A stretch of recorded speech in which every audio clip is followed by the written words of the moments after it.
Hello everyone, एक बार फिर से आप सभी के अपने चैनल वर्दी वाले पे मैं आपका स्वागत करती हूँ। जो मेरे चैनल पे न्यू है उनको मैं अपने बारे में थोड़ा बता देती हूँ। मेरा नाम मधु है और मेरा सिलेक्शन एसएससी सीपीओ 2019 में हुआ है। मेरा selection as a sub inspector in Delhi police की पोस्ट पे हुआ है।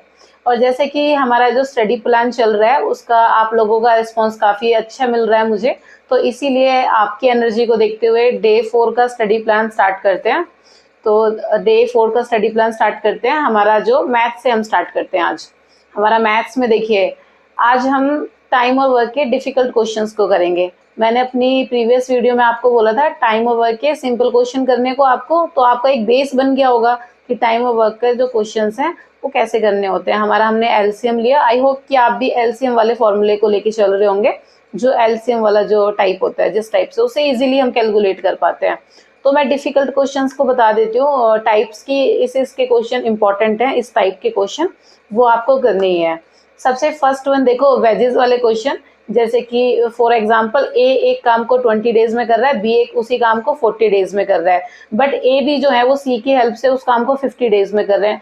तो एक अमाउंट ऑफ रुपीज जो है वेजेस हमें सी को कितना मिलेगा। इस टाइप के सिंपल क्वेश्चन सीपीओ में आते हैं। सेकंड देखो, सेकंड टाइप का हमारे क्वेश्चन क्या बनता है कि हम जैसे कि 40 बंदे हैं, 40% जो है वो उस काम को 40 डेज में कर लेते हैं। एंड अब क्या होता है कि हमें 40 मैन 30 डेज में उस काम को कितने दिन में कंप्लीट कर लेंगे। इसमें क्या होता है, एक शॉर्ट ट्रिक होती है, मैन इंटू डी वाला आपने देखा होगा, man into days divide by work होता है। इसको हम इक्वल कर देते हैं तो उससे भी हमारा डायरेक्टली डेज वगैरह और मैन कितने इंक्रीज होंगे। कि कभी कभी क्या होता है कि हमें वो बोलता है कि सेम डेज में कराना है तो कितने पर्सन इंक्रीज होंगे, इस तरीके से पूछ लेते हैं। तो उसमें आपको क्या करना है कि नंबर ऑफ मैन इनटू आपको डेज करना है, डिवाइड बाय आपको वर्क कर देना है। ये हमारा एक शॉर्ट ट्रिक होती है टाइम एंड वर्क में। तो उससे क्या है कि आपको जो कंफ्यूजन वाले पार्ट होगा वो इतना नहीं रहेगा, ठीक है। और थर्ड वाला क्वेश्चन देखिए, जो काफ़ी डिफिकल्ट क्वेश्चन है और वो एक दो बार पूछा गया है, ऐसा नहीं है। सीजीएल में भी पूछा गया है कई बार और सीपीओ में भी पूछा गया है। तो जैसे कि 40% है वो एक काम को 60 डेज में कर देते हैं। अब क्या होता है कि हर 5 डेज के बाद, मतलब आफ्टर 5 डेज पर पर्सन जा रहा होता है, लीव कर देता है। तो उसके बाद टोटल वर्क जो है वो कितने दिन में कंप्लीट होगा। इसमें हमारा सीक्वेंस जो होता है कि वो एक एपी फॉर्म हो जाती है, उस तरीके से इक्वल टू टोटल वर्क आपको कर देना होता है। ये हमारा थर्ड टाइप का क्वेश्चन था। फोर्थ टाइप का और सबसे लास्ट टाइप मैं आपको बता देती हूँ कि एफिशिएंसी वाले जो क्वेश्चंस होते हैं उसमें क्या हमें करना होता है कि एफिशिएंसी इक्वल करना होता है और हमें देखना होता है किसकी एफिशिएंसी कितनी होगी। फॉर एग्जाम्पल मैं आपको बता देती हूँ, जैसे कि ए बी किसी काम को ना 20 डेज में कर देते हैं और मतलब ए बी जो है हमें उनका टाइम दिया हुआ है, फिर हमें सी का टाइम दिया हुआ है कि ए बी 20 डेज में कर रहा है, सी 50 डेज में कर रहा है। देन उसके बाद हमें बोला जाता है कि ए और सी उसी उसी काम को जितने टाइम में करते हैं उतने ही टाइम में बी उस काम को कर देता है। तो ये कंफ्यूजिंग पेयर हो जाता है कि हमें ए बी की एफिशिएंसी पता है, सी की पता है, बट वहाँ पे क्या किया कि उन्होंने ए प्लस सी की एफिशिएंसी बी के साथ इक्वल कर दी है। तो इस तरीके से हमें एफिशिएंसीज को मैच करना होता है। ये क्वेश्चन बहुत इजी होता है और बस थोड़ा सा कंफ्यूजिंग होता है, तो ये अपना क्लियर कर लेना आप। इससे बार बार क्वेश्चंस आते हैं सीपीओ में, तो एफिशिएंसी वाले क्वेश्चंस आप अच्छे से कर लेना। और देखो, हर टाइप के क्वेश्चन ना प्रैक्टिस करके जाना और प्रीवियस ईयर क्वेश्चंस करना। जैसे कि मैं आपको हर बार बोल रही हूँ, इसी टाइप के प्रीवियस ईयर क्वेश्चन करना टाइम और वर्क के, क्योंकि टाइम और वर्क ना 4-5 क्वेश्चन आने वाले हैं टाइम और वर्क के सीपीओ में, वो हर साल आता ही है। और ये बहुत इजी क्वेश्चंस आते हैं, बहुत ज़्यादा लेवल हाई नहीं आता है, तो आप बस प्रैक्टिस करके जाना, आपका हो जाएगा। नेक्स्ट देखो, हम इंग्लिश पे आते हैं। हमारा वॉइस स्टार्ट करते हैं आज से हम, ठीक है। आपको सिंपली आज क्या करना है, आपको सिर्फ फॉर्मूले वगैरह देखने हैं, मतलब आपको रूल्स देखने हैं। सॉरी, मैंने फॉर्मूला बोला। आपको इंग्लिश के पैसिव के वॉइस के जितने भी रूल्स होते हैं, किस टेंस में जब वो वॉइस चेंज होता है तो उस टेंस में क्या चेंजेस आते हैं, ये आपको देखना है। कि सिंपल टेंस है तो कैसे चेंज हो रहा है, पास्ट वाला है, कॉन्टिन्यूस है, पास्ट परफेक्ट है। तो एक पर्टिकुलर टेंस जो होता है वो एक पर्टिकुलर टाइप से चेंज होता है। आपको पता है एक्टिव वॉइस से जो पैसिव वॉइस में वो चेंज होता है, तो टेंसेस की वजह से ही वो चेंज होता है और एक टेंस एक अलग ही फॉर्म में चेंज हो जाता है। तो ये चीज़ें आपको देखनी है। और सब्जेक्ट और ऑब्जेक्ट में किस तरीके से वो कनेक्ट करते हैं, पैसिव वॉइस में, एक्टिव वॉइस में, ये चीज़ें आप क्लियर कर लेना। और कुछ जो एक्सेप्शनल चीज़ें होती हैं वो चीज़ें भी आप देख लेना। आपने देखा होगा कि एक्सेप्शनल प्रीपोजिशंस वगैरह ऐड हो जाती हैं, तो वो आप अपनी क्लियर कर लेना। आज क्या करना है कि हम 2 दिन ले लेते हैं एक्टिव पैसिव वॉइस के लिए। आज अब सिर्फ सारे के सारे रूल्स वगैरह क्लियर कर लो। सारे आप रूल्स लिख लो, लिख के आप लिख के उनको याद, जैसे आप लिखते हो ना तो ऑटोमेटिकली हमारा ना माइंड रीड करता है चीज़ों को। अगर आप याद भी नहीं कर पा रहे हो तो आप 2-3 बार लिखोगे ना तो आपको क्लियर हो जाएगा कि हाँ इस तरीके से है तो इस तरीके से चेंज होगा। तो आज आप ये सारे रूल्स याद करो। और वोकैब की बात कर लेते हैं। देखो टीयर 1 में 25 मार्क्स की वोकैब आनी है, तो आपको वोकैब और ग्रामर ही लेके चलनी है। अगर आप सिर्फ ये जो बाकी के क्लोज टेस्ट और कॉम्प्रीहेंशंस वगैरह हैं इनको थोड़ा इस टाइम इग्नोर भी कर दोगे आप, तो आपका काम चल जाएगा, प्री में आप अच्छा स्कोर कर पाओगे। तो आप वोकैब में जैसे कि मैंने बोला हुआ है अपना 1 वर्ड और अपना ईडियम फ्रेज एमपी पब्लिकेशन से करते रहो। डेली अपना 1 पेज आप निपटा लो। मैं तो बोलूँगी कि अच्छे से ना आप अच्छे से याद करते हैं ना उस तरीके से याद कर लो, क्योंकि देखो अब तो टाइम लास्ट डेज चल रहे हैं। तो आप अच्छे से वोकैब पे काम करो, अच्छे से उनको याद करो। 1 वर्ड और ईडियम फ्रेज में क्या होता है कि मतलब उनमें बहुत ज़्यादा दिक्कत भी नहीं होती ना। आप अगर रीडिंग भी लगाओगे तो आपको थोड़ा थोड़ा याद रहता है, अच्छा ये पढ़ा है। तो सिर्फ आप रीडिंग भी लगाते जाओ बार बार, प्रीवियस ईयर वाले को रिवीजन मतलब प्रीवियस पेज को रिवीजन पे डालते रहो। तो इस तरीके से आप अपना 1 वर्ड और ईडियम फ्रेज करते रहो। सिनोनिम एंटोनिम्स मैं आपको बोल ही रही हूँ कि आप सिर्फ प्रीवियस ईयर करो। कुछ बच्चे बोल रहे थे कि पीडीएफ नहीं मिल पा रही है, तो क्यू मैथ्स वाले पे आप ट्राई कर लो, वहाँ पे आपको पीडीएफ वगैरह अवेलेबल हो सकती है। नहीं तो आप क्या कर सकते हो कि एमपी पब्लिकेशन से ना आपने क्या कि आप सैम्पल पेपर खोलो, उसमें से डायरेक्टली सिनोनिम एंटोनिम्स देख लो, क्योंकि बहुत ज़्यादा होते नहीं है, एक दो होते हैं, तो उसी से आप ट्राई करना शुरू करो। और आपके पास बुक पड़ी है तो सारी बुक निपटा लो, सारे के सारे सिनोनिम एंटोनिम्स निपटा लो। और ज़्यादा है अगर आपके पास, आपको पता ही है कि एक सैम्पल पेपर में क्या होता है कि सिर्फ 4 होते हैं, सिर्फ शायद 2 सिनोनिम 2 एंटोनिम्स होते हैं, या मैक्सिमम 3 हो जाते हैं। तो आप क्या करो कि सैम्पल पेपर के लास्ट में जो एक मिसलिनियस टाइप से ना उन्होंने सिर्फ वोकैब टाइप वाला जो पोर्शन किया हुआ है ना, उस वोकैब वाले पोर्शन को आप देख लो।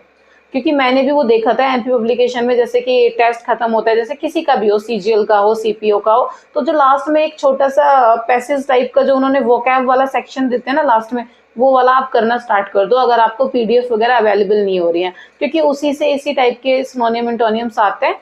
और मॉक टेस्ट वाले तो आप देख ही रहे हो, तो आप वो पढ़ते रहो, ठीक है। अब हम जीएस पे आ जाते हैं कि जीएस में आज आपको क्या करना है। 4th डे जीएस में देखो, सबसे पहले करंट अफेयर की बात कर लेती हूँ मैं। करंट अफेयर में आपको आज क्या करना है, करंट अफेयर में सबमिट्स वगैरह आपको करनी है। जितनी भी 2022 में जितनी भी इम्पोर्टेंट सबमिट्स होती हैं, जैसे कि G7 G20 वाली होती हैं, ब्रिक्स वाली होती हैं, एशियन वाली होती हैं, तो जितनी भी ये सबमिट्स होती हैं ना वो सारी आप याद कर लो। और साथ में ना ये भी कि कौन सी कहाँ पे हुई थी, ये चीज़ें भी आप देख लो कि कहाँ किस कंट्री में हुई थी इस बार, तो ये चीज़ें आपको पता हो। और मैं तो बोलूँगी आप नेक्स्ट ईयर वाली भी देख लेना, उसमें लिखा होता है कि नेक्स्ट ईयर ये सबमिट कहाँ पे होने वाली है, क्योंकि नेक्स्ट ईयर वाला क्या होता है कि कभी कभी पूछ लेते हैं कि ये ब्रिक्स वाली जो नेक्स्ट ईयर सबमिट कहाँ पे होगी। तो आपने देखा ही होगा ब्रिक्स का तो इजी है बहुत, की उन्हीं के नेम वाली है, अल्फ़ाबेट जो है उनके कंट्री को रिप्रेजेंट करता है। तो उसमें बहुत ज़्यादा वो, क्योंकि बहुत ज़्यादा है भी नहीं ना सबमिट्स, तो वो आप अच्छे से याद कर लो। अब हिस्ट्री पे आ जाते हैं, हमारी धीरे धीरे देखो हिस्ट्री खत्म हो रही है। और आज आपको क्या करना है, 4th डे आपको ना दिल्ली सल्तनत वाला पीरियड कंप्लीट करना है, उसके बाद आपको मुगल्स वाला पीरियड कंप्लीट करना है। मैं आपको दिल्ली सल्तनत में बता देती हूँ कि क्या चीज़ें इंपॉर्टेंट हैं, किससे क्वेश्चन पूछे जाते हैं। सबसे पहले सीक्वेंस याद कर लो, किसके बाद कौन आया था, ठीक है, कि इनके बाद ये आया था, कि पहले कुतुबुद्दीन आए, उसके बाद कौन आया, इस तरीके से मतलब पूरा सीक्वेंस आपको लास्ट तक पता हो।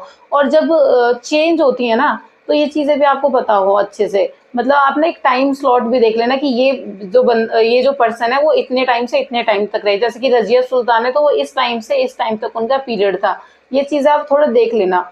और देखो इम्पोर्टेंट, आप इनकी बिल्डिंग्स भी बहुत इंपॉर्टेंट है कि किसके टाइम में कौन सी बिल्डिंग बनी है, किसने बनवाई थी। और रजिया सुल्तान बहुत इंपॉर्टेंट है, उनकी आप डेथ वगैरह का पूरा डेट वगैरह कहाँ पे हुई, कैसे हुई, ये सारी चीज़ें देख लेना, उनसे बार बार क्वेश्चन पूछा जाता है रजिया सुल्तान से। और बिल्डिंग्स वगैरह देख लेना उनकी अच्छे से। और फिरोज शाह तुगलक वाला पीरियड अच्छे से पढ़ लेना कि उनके टाइम में कौन सी बिल्डिंग्स हुई, उन्होंने क्या क्या चेंजेस कराए थे, ये वाला आप अच्छे से पढ़ लेना। फाउंडर्स वगैरह देख लेना दिल्ली सल्तनत में कि इसके फाउंडर कौन थे, खिलजी वाले की इनके फाउंडर कौन है, तुगलक वाले फाउंडर कौन है, इस तरीके से आप अच्छे से देख लेना सारी चीजें। लास्ट में देखो मुगल पीरियड आता है हमारा, जिससे बहुत ज्यादा क्वेश्चन पूछे जाते हैं। ये दो टॉपिक ऐसे हैं कि इनसे ना हर साल क्वेश्चन आता ही है हिस्ट्री में, दिल्ली सल्तनत हो और मुगल पीरियड हो हमारा, तो इसको ना बहुत अच्छे से पढ़ना है आपको। मुगल पीरियड में आपको बता देती हूँ, सबसे पहले तो देखो सीक्वेंस आ जाता है कि इसके बाद कौन आया, कि पहले ये आए, बाबर आया, उसके बाद हुमायूं आया, इसके अकॉर्डिंग आपको सारी चीजें देखनी है कि इसके बाद ये आए, सीक्वेंस में आपको पता होना चाहिए। टाइम पीरियड से क्वेश्चन आया था, सीपीओ में ही क्वेश्चन आया था, मेरे सीपीओ में आई थिंक पता नहीं 2019 का था या 2020 की बात है, उसमें अकबर वाला था और उसका टाइम पीरियड पूछा हुआ था उनका कि वो किस टाइम से किस टाइम तक रहे। तो ये तो आप अच्छे से देख लेना कि ये पर्सन थे तो ये कितने टाइम से, बाबर कितने टाइम, उनका मतलब जो टाइम पीरियड चला है वो कितना रहा है। फिर उसके बाद देखो बैटल्स उनकी बहुत इंपॉर्टेंट हैं कि इनकी कौन कौन सी बैटल हुई, अकबर की कौन सी हुई, बाबर की कौन सी हुई, हुमायूं की कौन सी थी, ये सारी चीजें आप अच्छे से देख लेना। और इनके ना कोट जो पॉइंट्स वगैरह ना, पॉइंट वगैरह भी आप देख लेना, वो भी इम्पोर्टेंट है। और देखो इनकी डेथ से भी क्वेश्चन आते हैं कि किसकी जो है टॉम कहाँ पे है, हुमायूं टॉम कहाँ पे है, अकबर को कहाँ दफनाया गया और किसकी डेथ किस टाइम हुई, ये सारी चीजें आप देख लेना। अकबर के तो ये नवरत्न वाले जो क्वेश्चन आते हैं वो भी आप देख लेना, अकबर के नवरत्न से भी क्वेश्चन आ जाते हैं। और डेथ मैंने आपको बताई थी सारी, देख लेना किसकी डेथ कहाँ पे हुई, किसको कहाँ दफनाया गया। और इनके टाइम में जो इनके जो ऑटोबायोग्राफी वाला जो है ना कि किसकी ऑटोबायोग्राफी किसने लिखी, ये चीजें भी आप थोड़ा देख लेना। अकबर वाली देख लेना, बाबर वाली देख लेना, हुमायूं वाली देख लेना, इन्हीं से दो तीनों से ही ज्यादा पूछा जाता है कि इनका बाबरनामा किसने लिखा, और इस टाइप से पूछा जाता है अकबरनामा किसने लिखा। तो ये वाले क्वेश्चंस आप देख लेना, ये दोनों आपको कंप्लीट करना है, दिल्ली सल्तनत और मुगल पीरियड आपको कंप्लीट करना है आज 4th डे में, इतना इतना टारगेट लेके आपको चलना है, ठीक है। लास्ट में हम अपने रीजनिंग पे आ जाते हैं। रीजनिंग में देखो आपको ना सीक्वेंस वो करना है, आपको मिसिंग नंबर वाले जो आते हैं ना सीरीज में जो क्वेश्चंस आते हैं, इसमें क्या करना है कि हम, मुझे भी पता है वो सबसे डिफिकल्ट पार्ट रहता है। अगर हमारा क्वेश्चन अटक जाता है ना तो वो अटक ही जाता है, वो सॉल्व भी नहीं हो पाता है। ये सबके साथ होता है, ये मेरे साथ भी होता है। जैसे हमने ट्राई किया, तो देखो सबसे पहले तो मैं मिसिंग नंबर के लिए ना आपको ये बता देती हूँ कि जब आप मिसिंग नंबर ना अटेम्प्ट करते हो, और जब आप अटेम्प्ट करते हो ना फर्स्ट टाइम, अगर निकल जाता है ना तो ठीक है, आपको निकल गया। अगर वो नहीं निकल रहा है ना तो उस पर टाइम वेस्ट मत करो। बहुत बार ऐसा होता है कि हम मिसिंग नंबर के चक्कर में हम लगे रहते हैं, और वो मतलब क्वेश्चन ऐसे होते हैं कि एक तो 1 लाइन का सा दिखता है, वो लगता है कि हाँ इजी है, बट उसमें ना मतलब हम टाइम खराब कर देते हैं अपना। तो 1 अटेम्प्ट दिया एंड उसको छोड़ दिया अगर नहीं हो रहा है तो। और प्रैक्टिस के लिए देखो किरण से आप प्रैक्टिस करो, मिसिंग नंबर वाले जो निकाल लो सीक्वेंस, और मिसिंग नंबर ट्राई कर दो निकालना, सारे प्रैक्टिस करो। 100 क्वेश्चन प्रैक्टिस करने हैं, जैसे कि मैंने बोला हुआ है, मैथ्स में भी मैंने आपको बोला हुआ है 100 क्वेश्चन प्रैक्टिस करने हैं, और वैसे ही रीजनिंग में भी आपको 100 क्वेश्चन प्रैक्टिस करने हैं चैप्टर वाइज। और दोनों के लिए आप किरण बुक सबसे बेस्ट है, किरण के प्रीवियस ईयर क्वेश्चंस अच्छे हैं, क्योंकि क्या है कि और बुक्स में क्या होता है ना कि स्पेलिंग मिस्टेक्स वगैरह हो जाती है, और जो ऑप्शंस होते हैं उसमें भी मतलब उनमें ना एरर है, प्रिंटिंग एरर्स काफी दिखने को मिलता है। बट ऐसा जो किरण का पब्लिकेशन है ना वो काफी अच्छा है, उसमें ना प्रिंटिंग एरर्स आपको बहुत कम दिखेंगे, तो आप वही मैं आपको सजेस्ट करूंगी। तो ये 4th डे का प्लान था, तो आप प्लीज ये इतना टारगेट लेके चलो, और आप ना मेरे साथ ना ये कंप्लीट करते हुए चलो। आप ना देखो सारा रिवाइज भी कर लोगे, और अगर आप ऑलरेडी प्रिपरेशन में भी हो ना तो भी देखो आप काफी अच्छा ना इम्प्रूवमेंट देखोगे, क्योंकि आपको एक पैटर्न, आप डेली एक पैटर्न फॉलो करोगे तो आपका सिलेबस भी कंप्लीट हो जाएगा। क्योंकि देखो आप पढ़ तो चुके ही हो सारा, अगर आप प्रिपरेशन में हो तो रिवीजन हो जाएगा अच्छे से आपका। स्टिल देखो आपको कोई डाउट हो किसी सब्जेक्ट में तो मेरे चैनल पे ना मेरी सारी वीडियोस हैं, सब्जेक्ट वाइड मैंने वीडियोस डाली हुई हैं, इंग्लिश के लिए अलग है, मैथ्स के लिए अलग है। जिस भी सब्जेक्ट में आपको दिक्कत होती है ना, किसी भी सब्जेक्ट में, जीएस में भी अगर आपको दिक्कत हो तो उसके लिए भी मैंने आपके लिए वीडियो डाली हुई है, आप मेरे चैनल पे जाके वो वीडियो देख सकते हो।